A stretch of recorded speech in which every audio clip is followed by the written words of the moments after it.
wabarakatuh. Assalamualaikum warahmatullahi. Oke, kita akan mendengarkan kisah keteladanan Nabi dan sahabat Nabi. Ceritakan ayah, ayo kita dengarkan. Ya, ayah mau menceritakan tentang kisah salah satu pahlawan Islam yang bernama Raja Mehmed II atau Sultan Al-Fatih. Yang mana Sultan Al-Fatih ini merupakan Raja Turki yang berhasil menaklukkan kota Konstantinopel, yang mana Rasulullah pernah bersabda yang artinya satu saat nanti umatku akan menaklukkan Konstantinopel atau kota Konstantin yang dikuasai oleh orang kafir, yang mana sebaik-baik raja adalah raja itu, dan sebaik-baik pasukan adalah pasukan yang berhasil menaklukkan Konstantinopel. Nah, yang mana Konstantinopel ini merupakan wilayah yang sangat sulit ditaklukkan. Waktu itu Konstantinopel ini dikuasai oleh Raja Konstantin yang beragama Katolik, yang mana pada waktu itu dia merupakan dua tanduk, yaitu dari daerah perairan dan dari daerah daratan. Yang mana kalau kita masuk dari Turki itu, kalau dari daerah daratannya itu dikelilingi oleh gunung. Dan kalau misalkan kita ngelewatin sungainya itu, ngelewatin perairannya itu dibentangkan rantai sebesar-besar rantai pada zaman itu. Jadi kalau misalkan kapal yang mau masuk ke sana harus ada izin dari Kesultanan Konstantinopel pada waktu itu. Jadi Sultan Mehmed II ini berpikir bagaimana caranya supaya bisa menembus ke blokade yang dibuat oleh Raja Konstantin. Akhirnya pada waktu itu diseranglah kerajaan Konstantin kurang lebih kalau nggak salah tuh hampir 1 bulan, yang mana Raja Mehmed II itu menyiapkan meriam sebesar meriam pada zamannya. Namun meriam ini punya kelemahan, setiap ditembakkan itu mesti istirahat selama 13 jam. Yang mana setelah ditembakkan ke benteng Konstantin, 13 jam mesti istirahat meriamnya. Jadi selama 13 jam itu Raja Konstantin bisa memperbaiki lagi tembok yang berhasil dijebol sama meriam itu tadi. Nah, sudah beberapa lama Raja Konstantin berpikir bagaimana caranya untuk menguasai Konstantinopel. Akhirnya menemukan ide, yaitu dengan mengangkat 72 buah perahu kalau nggak salah pada saat itu.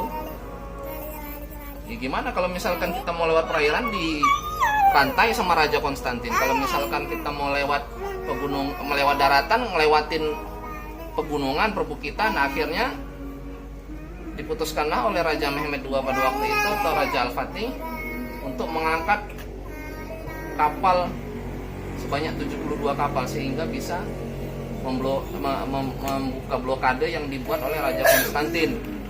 Pada waktu itu Raja Konstantin juga nggak mengira kalau bahwasanya kapal itu bisa diangkat sama pasukannya Raja Al-Fatih ini. Dan akhirnya ketika pada hari H mau penyerangan, Raja Mehmed II ini memerintahkan pasukannya untuk berpuasa, dan ketika malam harinya atau dini harinya sepertiga malam terakhir melaksanakan tahajud yang melail dan bismillah. Akhirnya dengan izin Allah dan pertolongan Allah dan sesuai dengan sabda Rasulullah bahwa satu saat Konstantinopel itu akan dikuasai oleh orang Islam, oleh orang-orang Muslim, oleh umatku. Yang mana pada zaman itu itulah sebaik-baiknya raja yang menguasai Konstantin, dan pasukannya adalah sebaik-baik pasukan. Dan waktu itu bukan cuman Al-Fatih aja yang mau menguasai Konstantin. Waktu itu Raja Harun Al-Rasyid juga mau menguasai Konstantinopel tapi gagal. Beliau mau membuktikan bahwasanya apa yang diprediksi Rasul dengan sabda beliau itu, dengan hadis beliau itu, kalau itu tuh adalah dia. Rupanya qadarullah itu gagal. Dan akhirnya turun temurun akhirnya Sultan Mehmed II inilah yang berhasil menaklukkan Konstantinopel.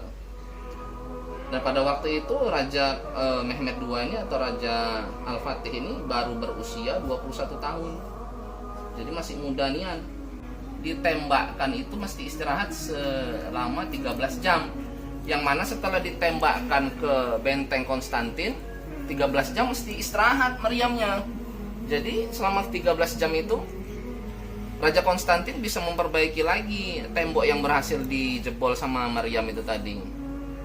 Nah, sudah beberapa lama Raja Konstantin berpikir bagaimana caranya untuk menguasai Konstantinopel.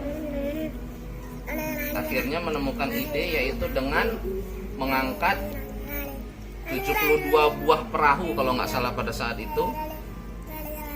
Ya gimana kalau misalkan kita mau lewat perairan di pantai sama Raja Konstantin. Kalau misalkan kita mau lewat melewat daratan, ngelewatin pegunungan, perbukitan. Nah, akhirnya diputuskanlah oleh Raja Mehmed II pada waktu itu atau Raja Al-Fatih untuk mengangkat kapal sebanyak 72 kapal sehingga bisa membuka blokade yang dibuat oleh Raja Konstantin. Pada waktu itu Raja Konstantin juga nggak mengira kalau bahwasanya kapal itu bisa diangkat sama pasukannya Raja Al-Fatih ini. Dan akhirnya ketika pada hari H mau penyerangan, Raja Mehmed II ini memerintahkan pasukannya untuk berpuasa, dan ketika malam harinya atau dini harinya sepertiga malam terakhir melaksanakan tahajud, qiyamul lail dan bismillah. Akhirnya dengan izin Allah dan pertolongan Allah dan sesuai dengan sabda Rasulullah bahwa satu saat Konstantinopel itu akan dikuasai oleh orang Islam, oleh orang-orang Muslim, oleh umatku. Yang mana pada zaman itu itulah sebaik-baiknya raja yang menguasai Konstantin, dan pasukannya adalah sebaik-baik pasukan. Dan waktu itu bukan cuman Al-Fatih aja yang mau menguasai Konstantin. Waktu itu Raja siapa namanya? Raja Harun Al-Rasyid juga mau menguasai Konstantinopel tapi gagal. Beliau mau membuktikan bahwasanya apa yang diprediksi Rasul dengan sabda beliau itu, dengan hadis beliau itu, kalau itu tuh adalah dia. Rupanya qadarullah itu gagal. Dan akhirnya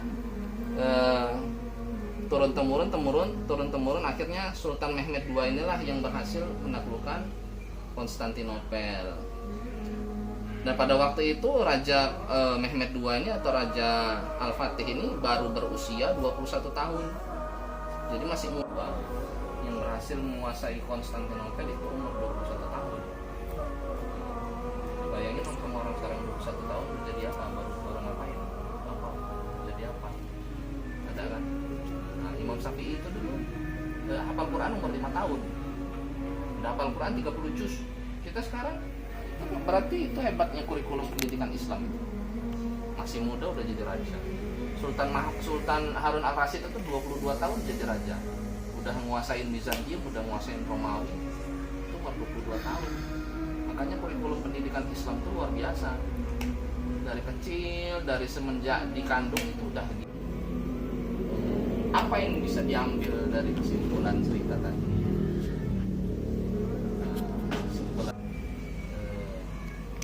Raja Sultan Mehmed II tadi, bisa kita ambil kesimpulan bahwa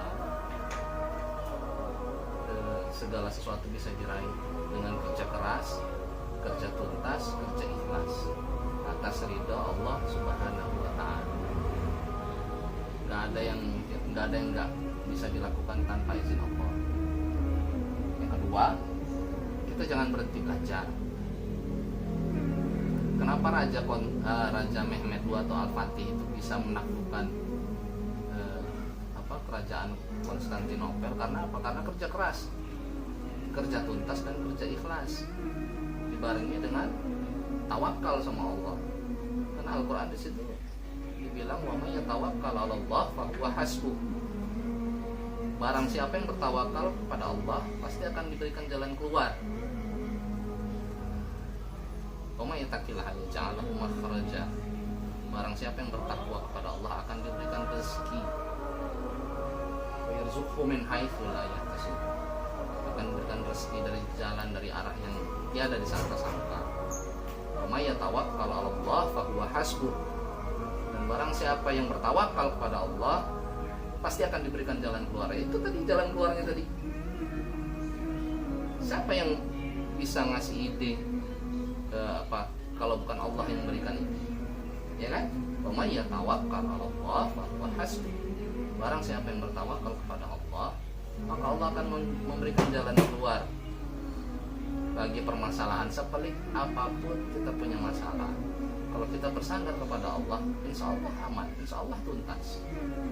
Karena udah ada dalilnya, wa may yatawakkal 'ala Allah fa huwa hasbuh. Innallaha balighu amrihi qad ja'alallahu likulli syai'in qadra. Itu kata Allah. Nah, jadi jangan berhenti belajar kita. Ya. Belajar tuh boleh dengan ulama siapa aja.